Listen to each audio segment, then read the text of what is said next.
به نام خدا. سلام دوستان عزیزم، وقتتون بخیر باشه. پادکست صدای سکوت امروز رو با کتابی آرام و آرام بخش شروع میکنیم.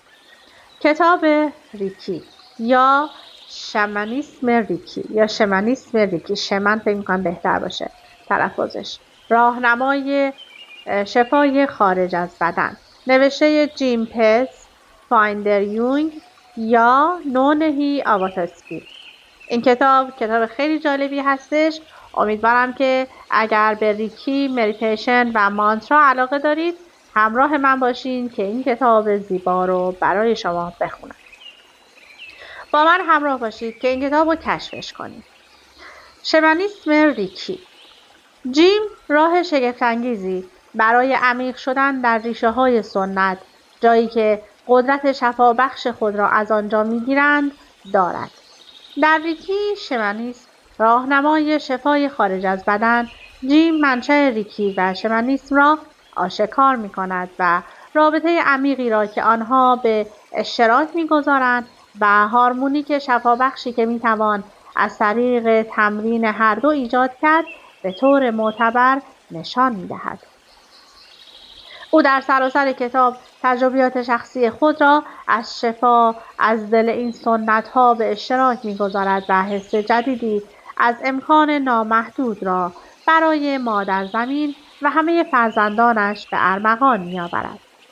در دسترس و جامع، ریکی شمانیسم کتابی الهام بخش برای تمرین کنندگان و مقدمه لذت بخش برای کسانی است که جستجوی شفا بخش را آغاز می‌کنند. دانا رابینسون، مشاور رسمی شادمانی، عضو هیئت علمی بنیاد مطالعات شامانی. جیم به طور کامل آموزه‌های پنهان آناتومی چاکرا و ریشه‌های ریکی را توضیح می‌دهد. چه یک مبتدی در حال شفا دادن باشید و چه یک درمانگر با تجربه، این کتاب دانش باستانی، تحقیقات علمی، روش‌های درمانی و تمرین‌هایی را برای هر یک از ما ادغام می‌کند. من از تحلیل مقایسه‌ای او از ریکی، بودیسم و شمانیسم بومی آمریکا بسیار لذت بردم. من با جیم موافقم که میگوید ریکی خود نوعی شمانیسم است. واقعاً هیچ جدایی بین آنها وجود ندارد. از صمیم قلب او آنچه را که اجداد ما از آغاز زندگی می‌کردند به اشتراک می‌گذارد. با زمین مادرمان یکی باشیم و یکدیگر را شفا دهیم. اما فصل اول رو با شمانیسم ریکی با همدیگه شروع می‌کنیم. تبدیل شدن به یک شمن ریکی. جهان بی‌نهایت است. این موضوع ذهن را درگیر می‌کند. اینطور نیست؟ فراتر از تصور، اما در نظر بگیرید هر کجا در بی‌نهایت بایستید در مرکز آن هستید. آفریدگار تک تک ما را اینگونه آفریده است. ما فقط باید منحصر به فرد بودن خود را درک کنیم. اولین باری که در سفر شمنی تمرین ریکی کردم، آنقدر عجیب شروع شد که واقعا نمیدانستم شفا اتفاق میافتد تا اینکه انرژی شفابخش ریکی را به صورت درخشش ارغوانی روان از دستهایم دیدم. با خود گفتم این باور نکردنی است، زیرا انرژی قدرتمندی را دیدم که به سمت شخصی میفرستادم. چرا کسی در این مورد ننوشته است؟ تعجب کردم. تمرین هر دو با هم به طرز شگفت‌انگیزی ساده است و از بسیاری جهات به دست آوردن مهارت در آن آسان‌تر از به دست آوردن مهارت در هر یک از روش‌ها به تنهایی است. من بیش از 30 سال بود که شمانیسم را مطالعه می‌کردم، اما ریکی برای من جدید بود و در اواخر عمر آن را کشف کردم. هرچه بیشتر ریکی را مطالعه می‌کردم، حقیقتی را بیشتر تجربه می‌کردم که به نظر می‌رسید کمتر کسی حاضر به اعتراف آن باشد. ریکی نوعی شمانیسم است.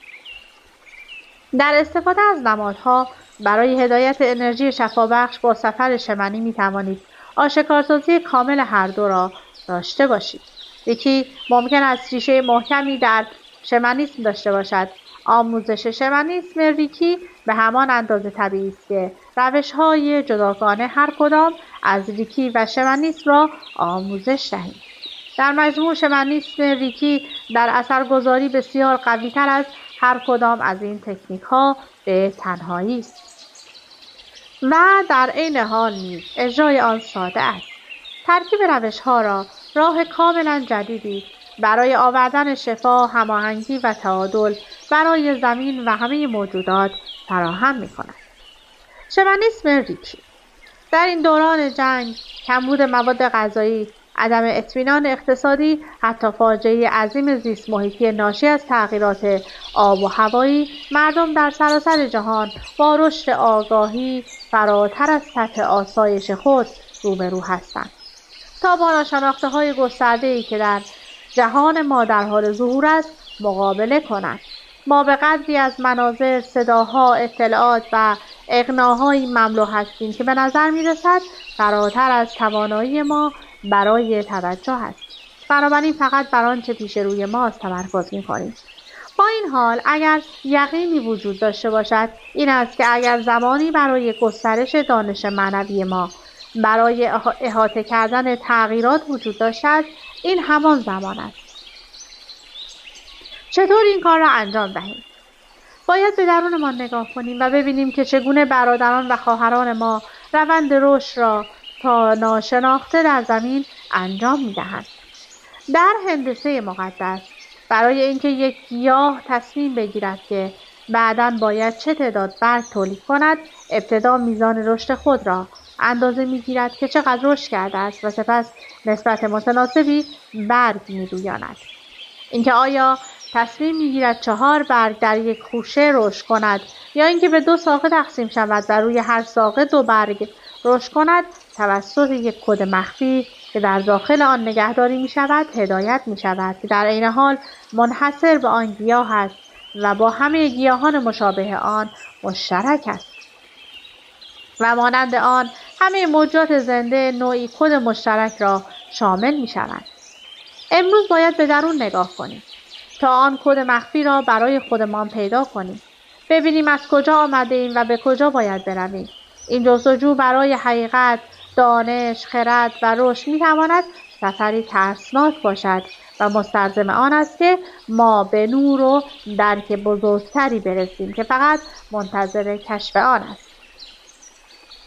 بنابراین با این کتاب من 2 ابرقدرت شفا، ریکی و شمنیسم را که در حال حاضر انجام می شود ارائه می دهم. هر کدام یک روش درمانی قابل دوام است. در کنار هم سطح کاملا جدیدی از بینش معنوی و توانایی شفابخشی را فراهم می کند.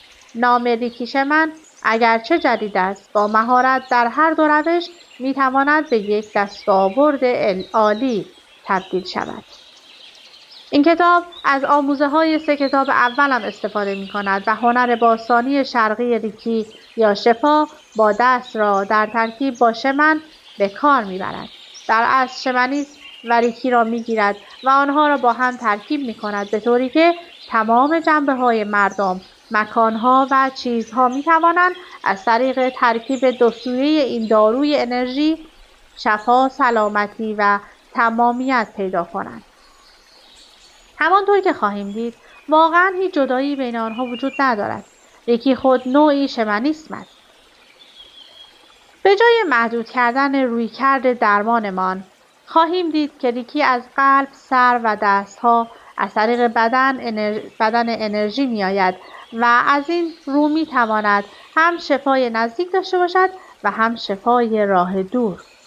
و به عنوان شکلی از شمنیسم خواهیم دید که سفرهای ما درونی و بیرونی است و به کاوش در کیهانی که خارج از ما و همچنین جهانهای درون گسترش می‌یابد می‌پردازد.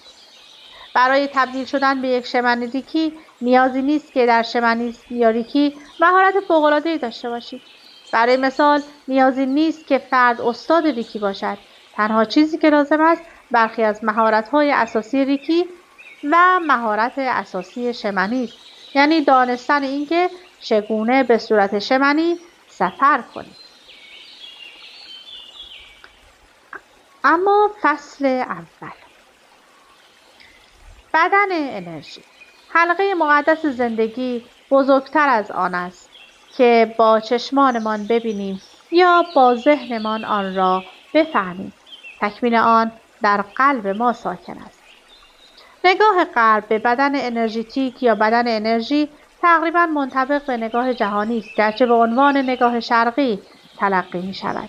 این نگاه غربی ها با برداشت تکه هایی از آموزه های شرقی و تلاش برای مطابقت دادن آنها با تفکر عرفانی غربی به عنوان بخشی از جنبش تئوسوفی از اواخر قرن 19 و اوایل قرن 20 ایجاد شد که با آلیس بیلی مرتبط بود که با انتشار چاکراها، انتشارات خانه تئوسوفیکال در سال 1972 و با انتشار مجموعی از کتاب‌های سر جان سنگ تمام گذاشت و همچنین وودروف که با نام مستعار خود آرتور آوالون نیز شناخته می شود، اولین بار در سال 1919 متون هندی از جمله سات، نیروپانا و چاکرا نوشته شده در 1577 و پادا پاناکارا را ترجمه کرد.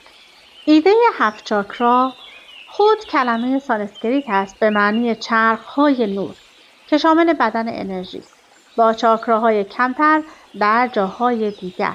به عنوان روش رایج غربی برای نگاه کردن به بدن انرژی از طریق رایج شدن یوگا در دهه 1950 تثبیت شد و در دهه 1960 از جمله حامیان اولیه آن آلن واتس بود که نویسنده 25 کتاب با تمرکز بر بودیسم و تغییرات زن آن بود و باعث محبوبیت اندیشه شرقی در ایالات متحده شد. او صدها سخنرانی ایراد کرد و تحت تاثیر رهبران افکاری مانند دیتی سوزوکی، آلدوس هاکسلی، تیموتی لیری و رامداس قرار گرفت. دکتر راندولف استون متخصص کایروپراکتیکی و استوپاد و بنیانگذار مغناطیس درمانی که دهها روش انرژی را تحت تاثیر قرار داد در میان کسانی که سیستم 7 چاکرا را نیز در دهه 1950 پذیرفتند و به آن کمک کردند تا آن را به زیربنای تفکر بدن انرژی مدرن تبدیل کنند بود. استون در سال 1981 در سن 91 سالگی درگذشت و تا 70 سالگی سخنرانی کرد و کمک کرد تا سیستم 7 چاکرا در باطنی ترین سیستم های شفابخش انرژی بدن استوارتر شود. امروز خوانندگان آثار آن بنیانگذاران لیدیر، وودروف، بلا واتسکی، ویلیام کیوجوج و جیو قاضی پورکر و تفاوت دیدگاه آن موقع آنها با تفکر مدرن به ویژه در مورد یوگا جالب است. به عنوان مثال بلاواتسکی قاضی پورکر از طرفداران راجا یوگا به چاکراهای زمینی بی‌اعتماد بودند و معتقد بودند سبب رشد معنوی منفی می شود.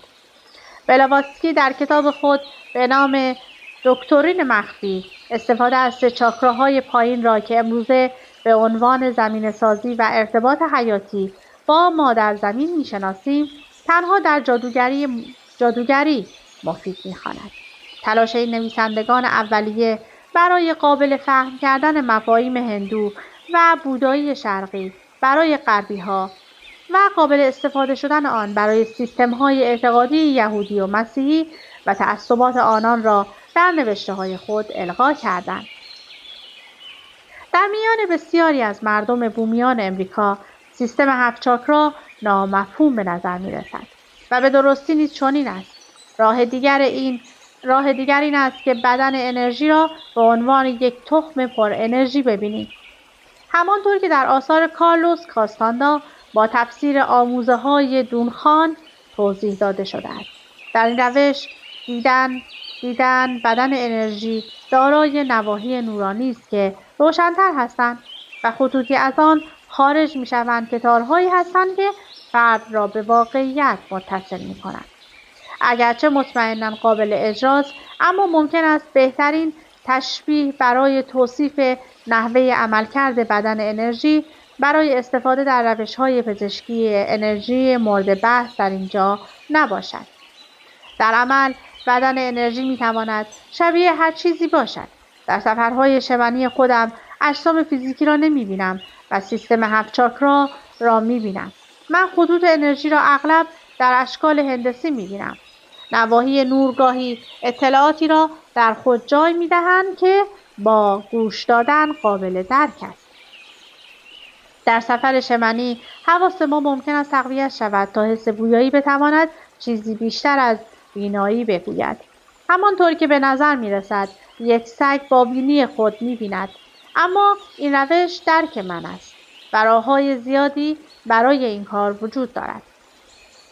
به عنوان مثال در طب سنتی چینی چاکراها ممکن است به عنوان مراکز انرژی در امتداد نصف النهارها دیده شوند. در عرفان شرقی ممکن است آنها به عنوان درجه بندی آگاهی دیده شوند. در سفر شمنی آنها ممکن است به عنوان مکانهایی برای پورتال‌ها یا اتصالات بین بدن فیزیکی سخت و خطوط که به زندگی فرد متصل می‌شوند و انرژی را هدایت می‌کنند دیده شوند. به عنوان مثال ارتباطات از طریق آگاهی خانواده، دوستان، کار، خانه و زندگی‌های سابق و گذشته که هندسه مقدسی از مکان فیزیکی، گذشته، حال و آینده را ایجاد می‌کند. سیستمی که در کتاب‌های برون والو توضیح داده شده است شامل 8 چاکرا که با مقیاس موسیقی مطابقت دارد. این سیستم از میان 3 چاکرای اول به عنوان چاکراهای پایه عبور می‌کند. سپس بعد از چاکرای سوم به سمت ارتعاشات بالاتر به قلب می‌رود. پس از تغییر پولاریتی به گلو و ششم در چشم می‌رود، اما در اینجا در مغز واگرا شده و به سمت غده هیپوفیز در مغز به عنوان 7م می‌رود. چاکرای 8م است که دریچه‌ای به سوی جهان بعد است. سیستم مصر باستان 13 چاکرا داشت، از جمله 2 چاکرای قلب، یکی برای عشق خالص و دیگری برای عشق مربوط به بدن و احساسات که واقعا بسیار پیشرفته به نظر می‌رسد و شامل 1 چاکرا روی چانه است که می‌تواند چهره ای را به جهان نشان دهد. بینی که یک نقطه جهت است و می‌تواند به عنوان کانون قصد دیده شود و یک غده صنوبری به صورت زاویه 45 درجه بین چشم سوم و تاج. این سیستم همچنین با مقیاس موسیقی مطابقت دارد و نوت‌های تیز را اضافه می‌کند. هر دو حالت سیستمی که 7 چاکرا را معرفی می‌کند و سیستمی که 13 چاکرا را معرفی می‌کند و حتی سیستم 22 چاکرایی در متون مختلف به نمایش درآمدند که هر کدام ریشه‌های قانونی در شرق و مصر باستان دارند. حتی در میان روش‌های انرژی محبوب و پذیرفته شده تفاوت‌هایی در نحوه کار چاکراها وجود دارد. در گرایش از چاکراها بر اساس سنت‌های باطنی تانتریک هندوهای باستانی است. به طور کلی مبتنی بر مدلی است که کندالینی را به عنوان نیرویی توصیف می‌کند که گفته می‌شود از پای ستون فقرات به سمت بالا می‌رود و چاکراهای مختلف گذشته تا به تاج برسد، جایی که می‌تواند با الوهیت متحد شود. در طب سنتی چینی مکان‌های چاکرا مربوط به نقاط طب سوزنی است و به جای اینکه کندالینی از چاکرای پایه بالا برود، انرژی به صورت QI دیده می‌شود و بخشی از یک مدار انرژی به نام مدار کیهانی است که از ستون فقرات و پشت بالا می‌آید. در قسمت جلوی بدن وارد قسمت تاینز یا چاکرای زیر ناف می‌شود، جایی که به قلب برمیگردد و به سمت سر حلقه می‌شود. چرا در مورد چاکراها خود را به سختی بیاندازیم؟ بنابراین ممکن است بپرسیم اگر این سیستم 7 چاکرا چیزی جز روشی ابداع شده برای نگریستن به بدن انرژی نیست و توصیف‌های بسیار متفاوتی از آن وجود دارد، بدون اجماع واقعی، پس چرا آن را یاد بگیریم؟ اگرچه منشأ سیستم 7 چاکرا را میتوان خیالی دانست، اما از آنجایی که تکامل یافته است میتواند چیزهای زیادی را توضیح دهد. این سیستم چیزهای زیادی را توصیف می‌کند که در غیر این صورت نمی‌توان آنها را با کلمات بیان کرد، حتی اگر یک مدل ناقص باشد. برای مثال، فیزیکدانان هسته‌ای توصیف‌هایی، حتی نمودارهایی از اتم‌ها، مولکول‌ها و فرآیندهایی دارند که ظاهر مواد هسته‌ای واقعی را به دقت منعکس نمی‌کند. به عنوان مثال، نماد اتمی محبوب یک هسته را در نظر بگیرید که مارپیچ‌های کوچک اطراف آن الکترون‌ها را نشان می‌دهد. نمودار به گونه‌ای ترسیم شده است که اثرات یا کاربردهای قابل اندازه‌گیری اتم‌ها به طور تقریبی به تصویر کشیده شده است و عکس‌های نشان داده شده هیچ کدام دقیق نیست، درست مانند تصویرهای ارائه شده برای چاکراها. در واقع عکاسی از یک اتم دشوار خواهد بود. اگر عکس‌هایی که فرآیندهای زیر اتمی را نشان می‌دهند در واقع انرژی آزاد شده هنگام برخورد یک ذره به ذره دیگر را به تصویر می‌کشند که تصویری از انرژی مصرف شده به شکل نور روی امولسیون فیلم ایجاد می‌کند. اما به هیچ وجه ظاهر یک ذره زیر اتمی را به طور دقیق نشان نمی‌دهد. با در نظر گرفتن این موضوع بیایید ببینیم به عنوان موجات فیزیکی و پر انرژی با بدنهایی که در عین حال فیزیکی و پر انرژی هستند چه کسی هستیم. مفاهیم اولیه 7 چاکرا. در حالی که سیستم 7 چاکرا دارای معایبی است، مهم است که پارامترهای اساسی آن را بدانیم تا بتوانیم هم با تمرین کنندگان و هم با دیگران گفتگو کنیم و برخی از اثرات جسم انرژی را توصیف کنیم. با در نظر گرفتن این موضوع 7 چاکرا یا نقاط قدرت اصلی در بدن انسان وجود دارد که به طور کلی به شرح زیر هستند. چاکرای اول، ریشه، کشاله ران یا پایین ستون فقرات. چاکرای دوم، خاجی، شکم، گرم کننده سگانه نیز نامیده می شود. چاکرای سوم، ناف یا شبکه خورشیدی. چاکرای چهارم، قلب. چاکرای پنجم، گلو. چاکرای ششم، ابرو، چشم سوم. چاکرای هفتم، تاج و بالای سر. برای کسانی که می‌توانند حاله انسان را ببینند، هر کدام رنگ و نوع انرژی خاص خود را دارند و هر کدام به یک کلید موسیقی ارتعاشی متفاوت پاسخ می‌دهند. چاکرای اول قرمز، زمین، امنیت و انرژی اولیه. چاکرای دوم نارنجی، روابط، احساسات، تمایلات جنسی و صمیمیت.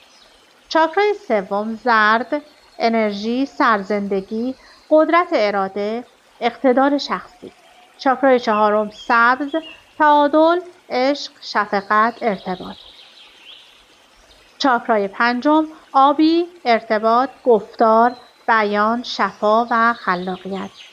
چاکرای ششم نیلی، شهود، درک، حس ششم و روشنبینی.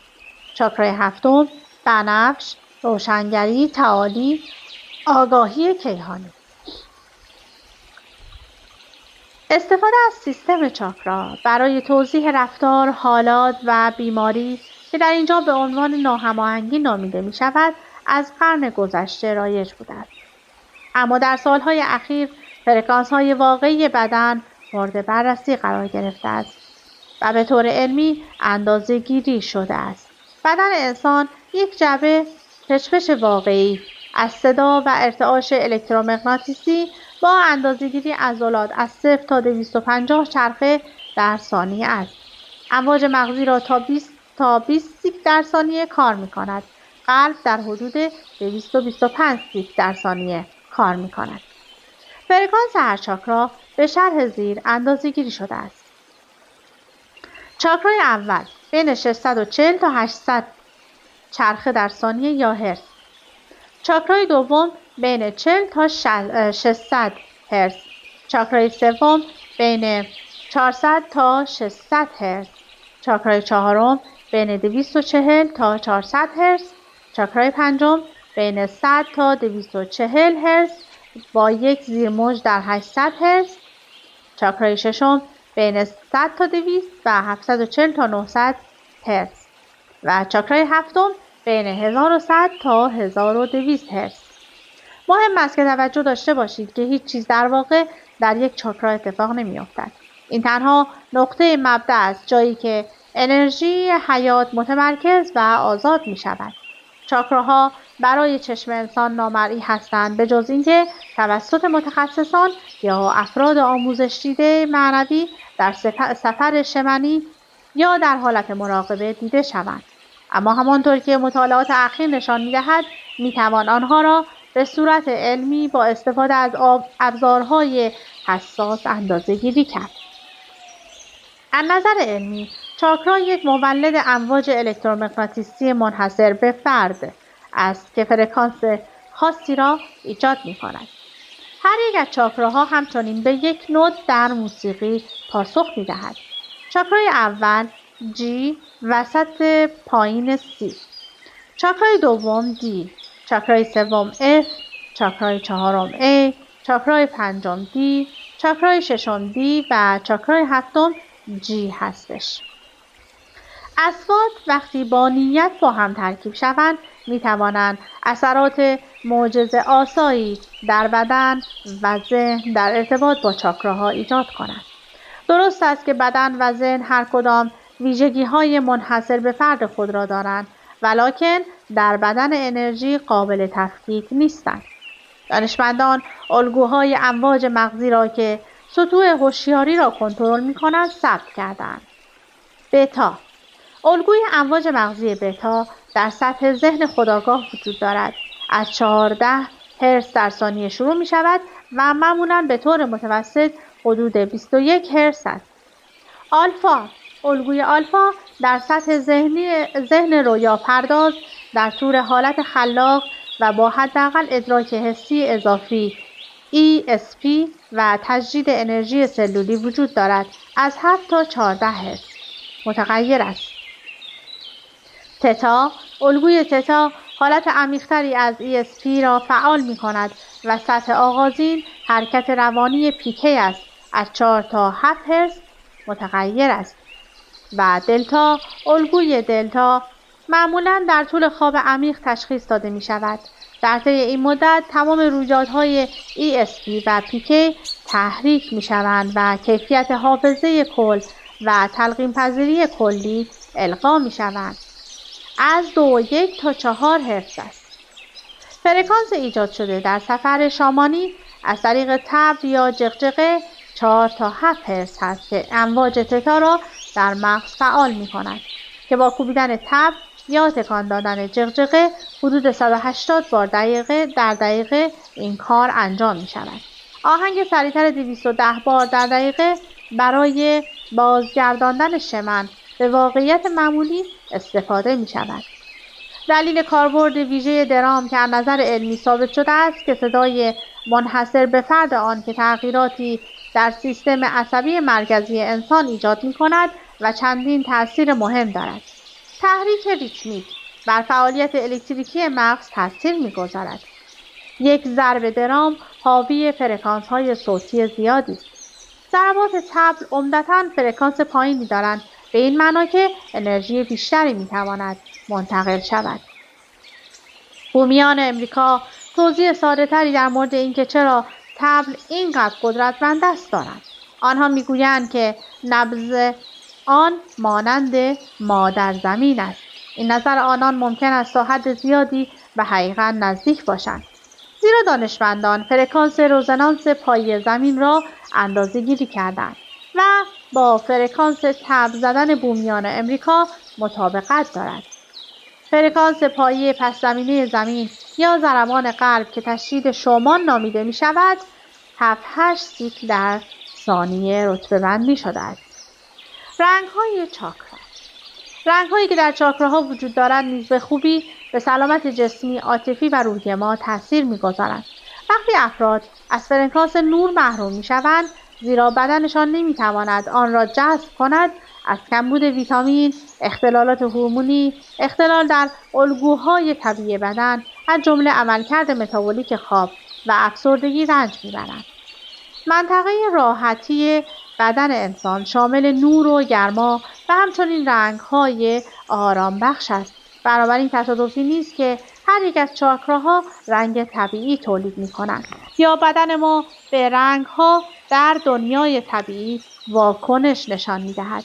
به عنوان مثال رنگ سبز، رنگ چمن و چیزهای در حال رشد رنگی بسیار آرام بخش است. همانطور که آبی رنگ آسمان صاف است. رنگ زرد نیز همینطور است. باران طلایی نوری که از خورشید ساطع می شود. هر کدام یک رنگ آرام بخش و نیرو بخش هستند. جای تعجب نیست که افرادی که تمام روز در نور مصنوعی کار می کنند ممکن است تحریک پذیر شوند. حتی سفیدترین نور مصنوعی در مقایسه با سفید خالص نور طبیعی قرمز مایل به زرد مات است. با این حال بدن ما همیشه از طریق چاکراها رنگ خالص و طبیعی را ساطع می کند. رنگ درک نور است و برای بعضی ها یک چالش است.